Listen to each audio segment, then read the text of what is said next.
मैं समय हूँ। इससे तो हम सभी वाकिफ़ होंगे दोस्तों। समय एक ऐसी घटना है जिसने पूरे ब्रह्मांड को खुद में समेट रखा है। दोस्तों, ऐसा कहा जाता रहा है और ऐसा माना भी जाता है कि समय एक ऐसी इकाई है जो निरंतर आगे चलती रहती है। ना ही इसे बदला जा सकता है और ना ही इसे दोहराया जा सकता है। लेकिन दोस्तों, इसी समय पर समय समय में ऐसी कई घटनाएं होती रही हैं जिसमें व्यक्तियों ने सामने आकर ये दावा किया है कि उन्होंने समय यात्रा की है। समय यात्रा का दावा करने वाले लोगों पर बहुत से लोग इस वजह से भी विश्वास नहीं करते क्योंकि समय यात्रा से जुड़ी दावे करने वालों के पास कोई भी पुख्ता सबूत नहीं होते। लेकिन आज मैं आपको ऐसी समय यात्रा से जुड़ी एक ऐसी रहस्यमयी घटना के बारे में बताने जा रहा हूँ जिसके अनेकों ऐसे सबूत मौजूद थे जो इस समय यात्रा को सच साबित करने के लिए काफ़ी थे। स्वागत है आप सभी का हमारे YouTube चैनल इन्फीरियर फैक्ट्स में। तो दोस्तों, चलिए चलते हैं हम भी अपनी समय यात्रा पे।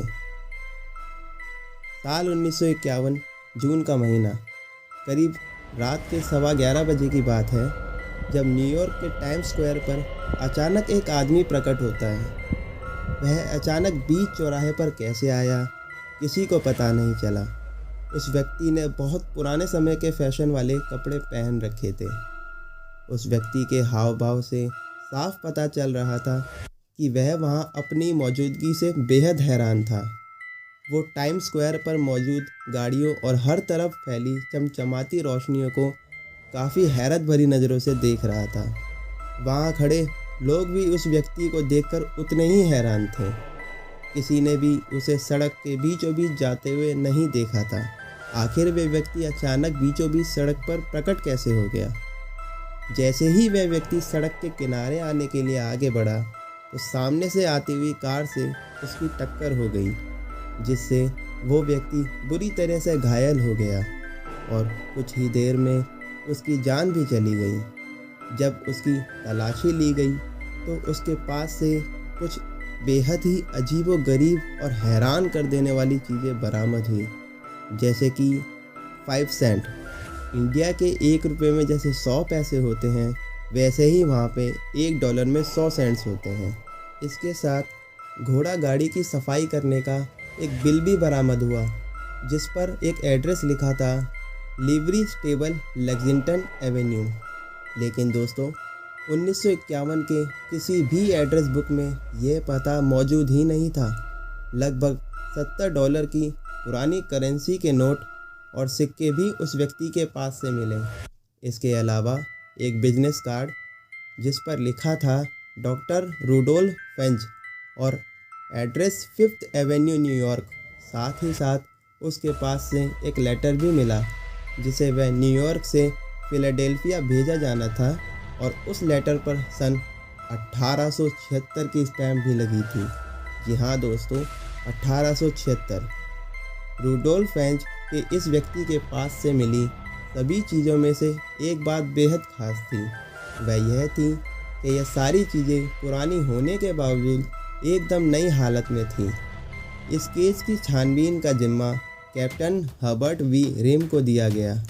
कैप्टन हर्बर्ट जब बिजनेस कार्ड पर दिए एड्रेस 5th एवेन्यू पर पहुँचे तो उस एड्रेस पर उन्हें एक ऑफिस मिला, लेकिन वहाँ के लोग रूडोल्फ फेंज के किसी भी नाम के व्यक्ति को नहीं जानते थे। यहाँ तक कि टेलीफोन डायरेक्टरी से लेके पुलिस स्टेशन तक इस व्यक्ति का नाम या इस व्यक्ति से जुड़ी कोई भी शिकायत कहीं भी दर्ज नहीं हुई थी। किसी भी सुराग के ना मिलने पर भी कैप्टन हर्बर्ट ने अपनी तहकीकात को जारी रखा। लेकिन कैप्टन हर्बर्ट की मेहनत एक दिन रंग लाई जब सन 1939 की एक एड्रेस बुक में रूडोल्फ फेंज जूनियर नाम के एक व्यक्ति का एड्रेस मिला। उस एड्रेस पर पहुंचकर यह पता चला कि अब उस पते पर कोई और रहता है जिन्होंने रूडोल्फ फेंज जूनियर नाम के इस व्यक्ति से ये प्रॉपर्टी खरीद ली थी। जैसे तैसे रूडोल्फ फेंज जूनियर के बैंक अकाउंट की डिटेल कैप्टन हर्बर्ट को मिल गई।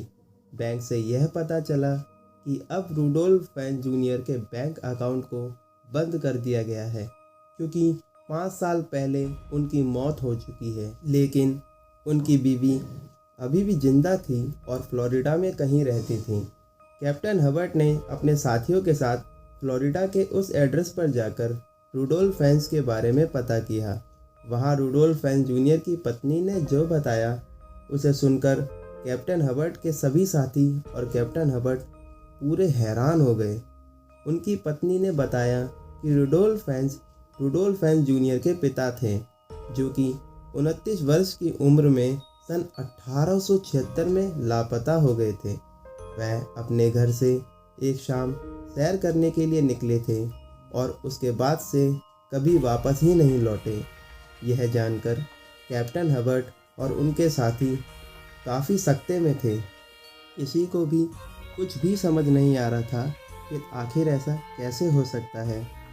अपनी जिज्ञासा के चलते कैप्टन हबर्ट ने सन 1876 के सभी रिकॉर्ड्स को खंगालना शुरू कर दिया।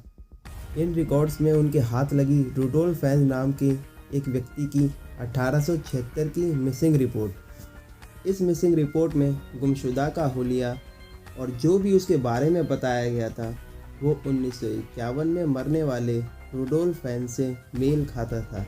कैप्टन हबर्ट द्वारा जुटाए गए सभी सबूतों से यह तो साबित हो गया था कि मिसिंग रिपोर्ट वाला रूडोल्फ और 1951 में कार एक्सीडेंट में मारा गया रूडोल्फ दोनों एक ही व्यक्ति हैं। लेकिन आखिर 1876 में गायब हुआ व्यक्ति 1951 में आखिर पहुंचा कैसे? इस बात का जवाब आज तक कोई नहीं दे पाया। तो दोस्तों, इसी के साथ मेरी ये वीडियो समाप्त होती है। आशा करता हूँ आपको मेरी ये वीडियो पसंद आई होगी। मेरी वीडियो को शेयर कीजिए, लाइक कीजिए, सब्सक्राइब कीजिए और कमेंट करके बताइए कि आपको ये कहानी कैसी लगी। धन्यवाद।